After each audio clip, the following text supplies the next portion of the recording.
Russia's full-scale war has cost Ukraine a lot. The minimal damage that we can count is the harm caused by Russian missiles and troops.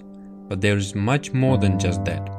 It's our lives, our way of getting things done, not to mention damage to Ukraine's international business reputation, capacity to attract investments, inflation, and gas prices. But despite all that, the economy has not collapsed, and businesses still operate where possible. Hello and welcome. This is the Solutions from Ukraine podcast, which is brought to you by the Rubryka media outlet. My name is Vladislav Faraponov. I'm the co-host of this podcast and also an analyst at Internews Ukraine, a Ukrainian media NGO. And I'm joined by my colleague Anastasia Rudenko, who is the founder and editor-in-chief of the independent all-Ukrainian Rubryka media outlet. And before we start, let me remind you that you can support us at Patreon. So hello, Nastya.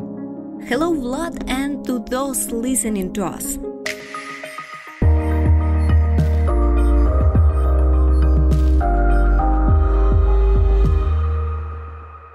Today we will talk, as always, not only about problems, but of course about solutions too.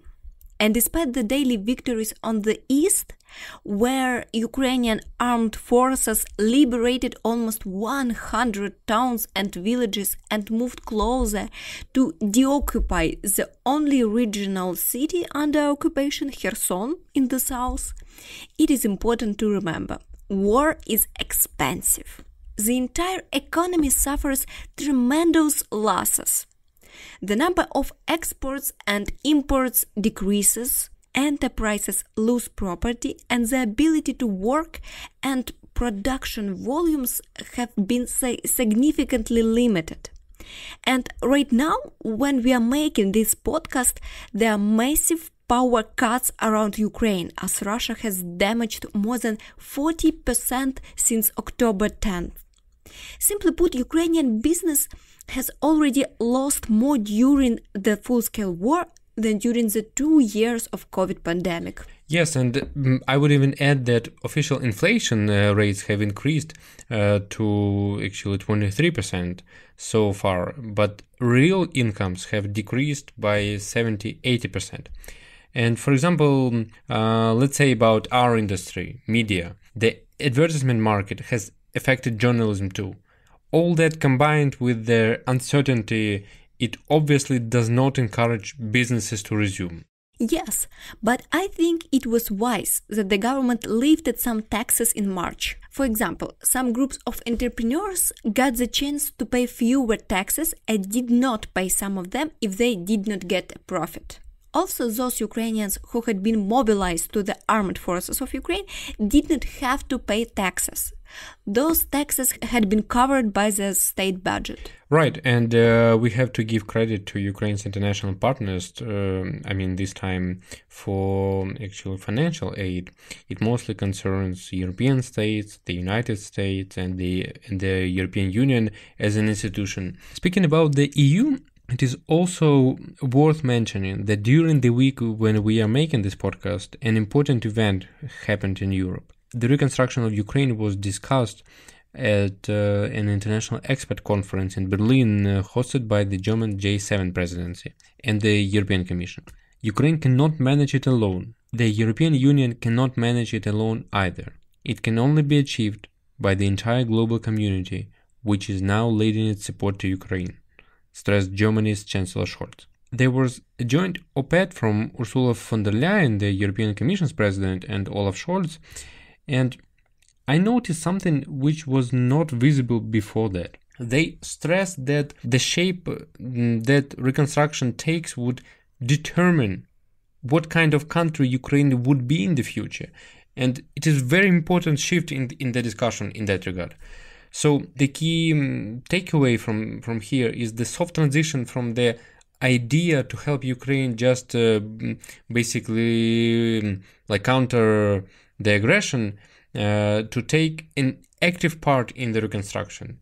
In my view, the term rebuilding also in some way does not fully describe the idea behind it.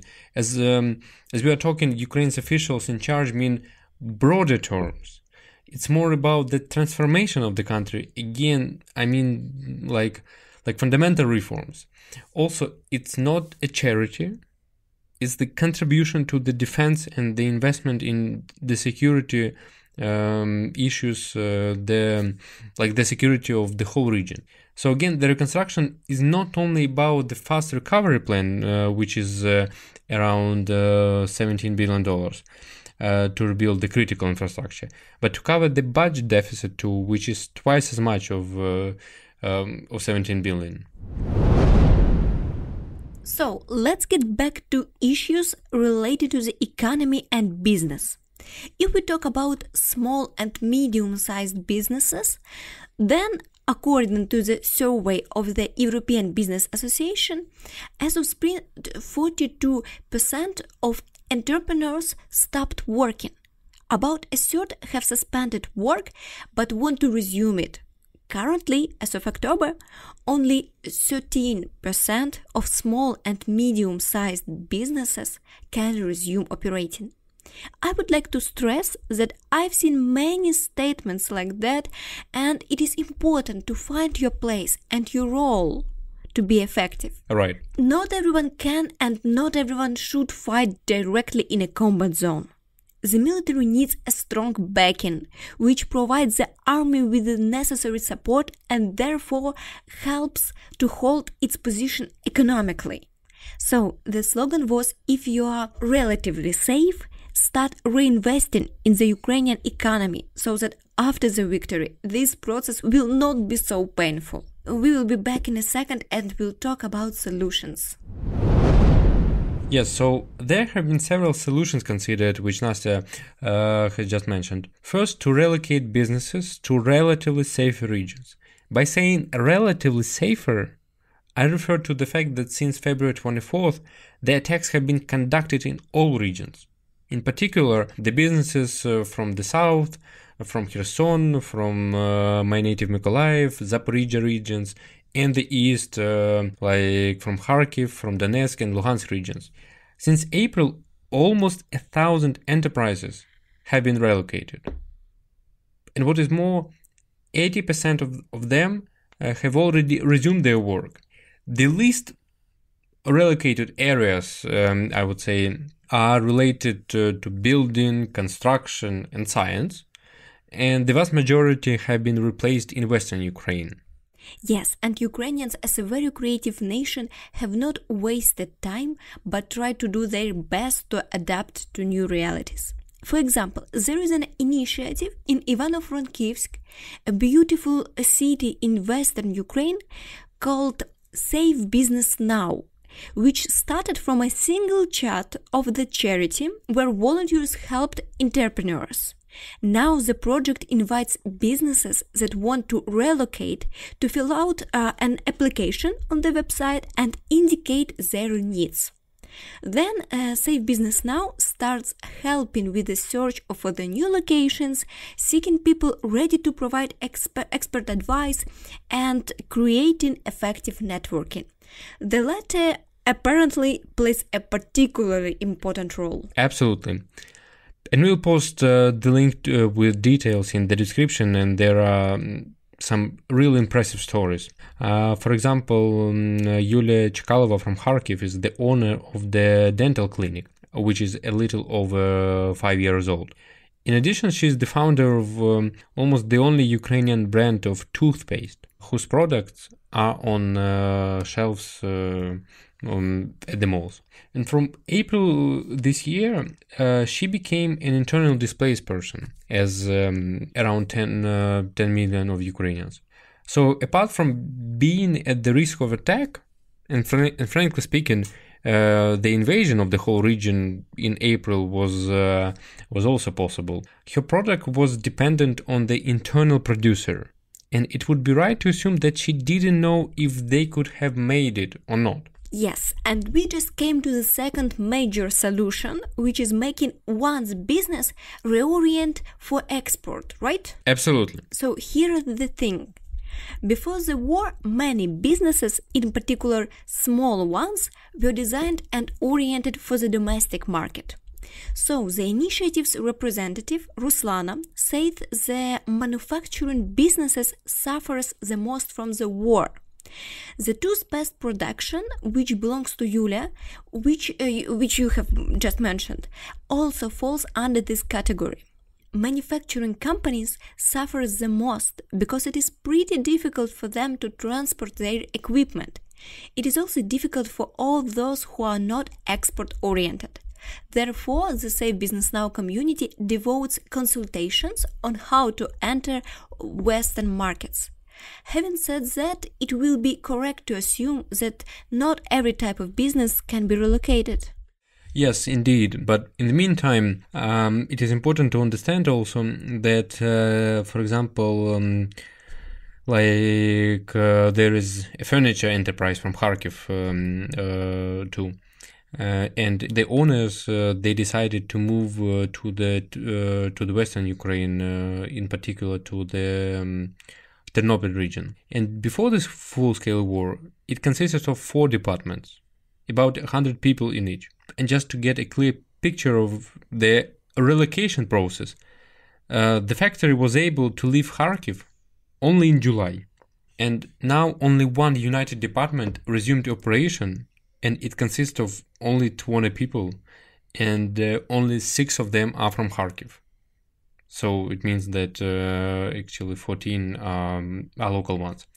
So on one hand, it is good for the Ternopil region, but those who stayed there, Alexander, actually the founder of the furniture enterprise, he revealed that the company was close to Ukraine's military base, which had been hit in late February. Actually, their first duty at the new place is having benches for shelters.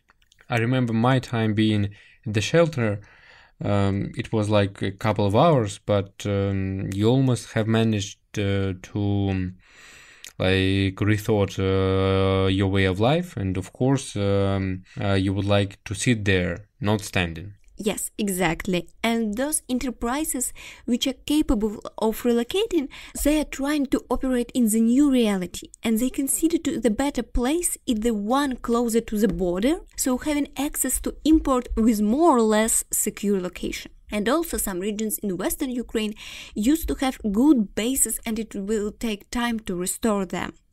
I think it shows the paradox that everything has developed in its unique form in Ukraine during the war. Ukrainians are creative and resilient. They are starting new businesses now, which are in need right now during the full-scale war, without which capital construction would stop. For example, the Ukrainian investment group BGV launched a new crushed stone plant in the Zhytomyr region. Now the enterprise will extract crushed stone from the deposit, which has been conserved for more than 20 years. The plant was constructed and put into operation during the war, arranging up to 200 jobs.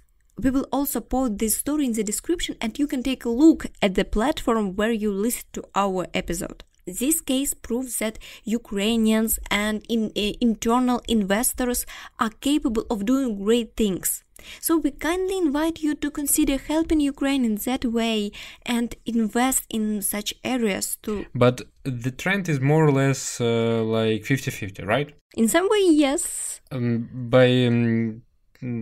Actually, by trend, I mean the desire to relocate within Ukraine or go abroad.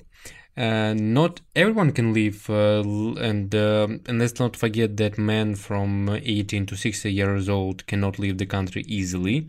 Let's put it that way. And also, there is a research that shows that 72% of companies have been relocated within the country. We've just mentioned that relocation does not mean ensuring the same capacity in terms of staff and producing goods. Yes, and it poses another issue: unemployment. The government is trying to deal with it the following way. Those who want can join the rebuilding army and get paid for it, as there is a need to restore many places. The program started in the Sumy and Chernihiv region, where enormous damage has been caused by Russian attacks. Yeah, and there is also a program from the government which can be translated like there is a job. It's called Ye Robota.